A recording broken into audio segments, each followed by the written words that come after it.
I'm going to trigger people that can't objectify goals and see the bigger picture. However, if we're going to make progress as humanity, these facts need to be heard. 99.9999999% of people can make money and scale a business. 99% of those people don't take action. Of the 1% who do, most are actually reasonably successful. That doesn't mean their business succeeds. It means they generally improve their well-being in some aspect. And then 1% of the people who actually improve themselves are incredibly successful. So why does this gap exist between the 99 and the 1% and even the 0.01%? I'm sure if you're in this woke culture, you have a general idea of what everyone else is saying. The school system sets us up to be workers. Leadership is mostly self-taught and self-criticized. Systemic poverty and prejudices prevent those who have less from gaining more. We live in a survival of the fittest society. Every man and woman is basically for themselves at the end of the day. And I'm not gonna lie, they're kind of right. But they're missing some important details. How do you actually act on this information? How do you actually become successful with this in mind?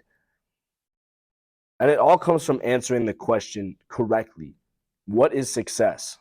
I'm Caleb Thomas, and welcome to this video. The only way I can address the question with an answer is by giving a decent answer we can all agree on ahead of time. All right, here's my definition of success I think most of us can agree on. Success is being generally happy with the state of one's well-being and having the means to support those around you, even including your partner. Now, how do we measure success? Success is usually measured with money. However, I'm going to challenge that idea. Success is simply measured through the ability or inability to live life in a state of well-being. Oh my God. Wait, success doesn't actually revolve around having a lot of money? That's crazy. Because you can live life without a substantial amount of cash, but it certainly does help. The trick is in discipline. Using money to make smart, logical decisions to set your life up for the freedom part of that success definition. Having the freedom to do what you want. So it all really revolves around money management. The way you address your issues both financially and emotionally. I'm going to be probably misogynistic, stereotypical, and blunt with the next couple sentences I say. I know I'm going to get it in the comments, but I have to speak the truth. So just stay with me here. Women typically will show attraction to men with high levels of success, as I defined. Women generally misinterpret the definition of success. They go for those with a lot of cash and money, but with less managed lives a lot of the times. Women are very good, though, at interpreting the state of one's well-being, especially guys, both financially and emotionally, in a very short amount of time. You know, why do they have this like superpower? To be honest, it's their survival instinct. They want to pair themselves with a guy who is doing well emotionally and can control, because of that, the resources around him. So what's the point I'm actually trying to make here? Being successful is not entirely dependent on the state of your current being right now. You have the ability to change it. Your well-being generally is going to fluctuate up and down like the stock market, with a generally higher positive growth at the end. Being successful does, however, depend on the management of your emotional, financial, and social well-beings. So how do we actually target these skills, be successful, and naturally just look better to the ladies? All right, get out your notebooks. This is actually the time I want you to take notes. You're going to have to go back because I'm about to be pretty abstract right here. There are 3 skills you need to master and get control of, or at least be aware of in your mind if you want to actually be successful according to that definition. All right, number 1 is attraction. You need to be attracted to the positive motion of growth and those who display it. That means that find people who are successful or are displaying success as I identified and copy those habits. Continue to grow in the way that they're growing. But attraction revolves around the constant display of progress, not just in your head, but actual actions you're taking to improve your state of well-being. And that can be financial as well. So building that business, going to the gym, working your job, doing your side hustle. It's all showing that positive attraction to growth. Number 2 is control, both over your mental state and the resources around you, right? Controlling your temper, your body, and your wallet at the end of the day. Being able to be in full dominance of what is around you that is in your power to move. Number 3 is discipline. So now that you have the attraction to growth and you're working for change and you have control of what's around you, that you can make the moves on the chessboard, you need to be disciplined. Creating a way to manage the flow of the attraction of resources and build and scale the freedom aspect of success while conserving your emotions. All right, so you're bringing in the growth, right? You're attracting the growth and the positive change. Things are starting to move. They're kinetic, they're in motion. You now have control and you're gaining resources and items on that chessboard, right, of your life to be able to move in that aspect.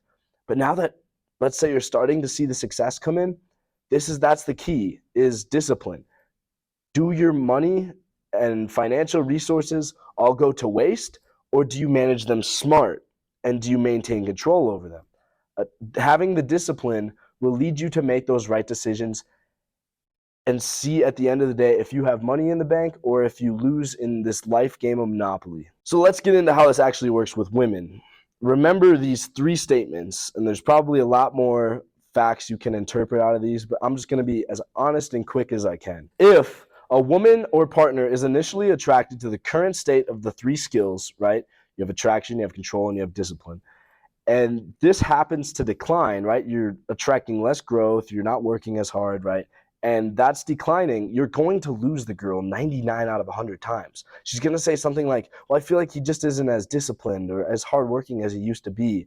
And he's not really the guy I used to know, right? Those are where all those sentences come out. So you need to maintain or advance that level. And that goes into the second statement. Maintaining the level of these three skills will keep you successful in life financially and romantically. That's all you need to know. And finally, number three, upgrading the state of these three skills will always increase your level of well-being, right? We didn't say just attracting growth doesn't necessarily lead to more cash all the time, more money coming in, but it leads to higher growth in the aspect of success, like I defined. You're going to have more freedom, you're going to have more time, and you're going to be in greater control of your life and what is in it. So that way, you have control of whether you're happy at the end of the day. All right, the point I'm trying to make with this video, it revolves around how you interpret it, not what you have right now. So you can honestly flip the switch right now in your head and be successful. You can say right now that you are successful and then start acting on those three things.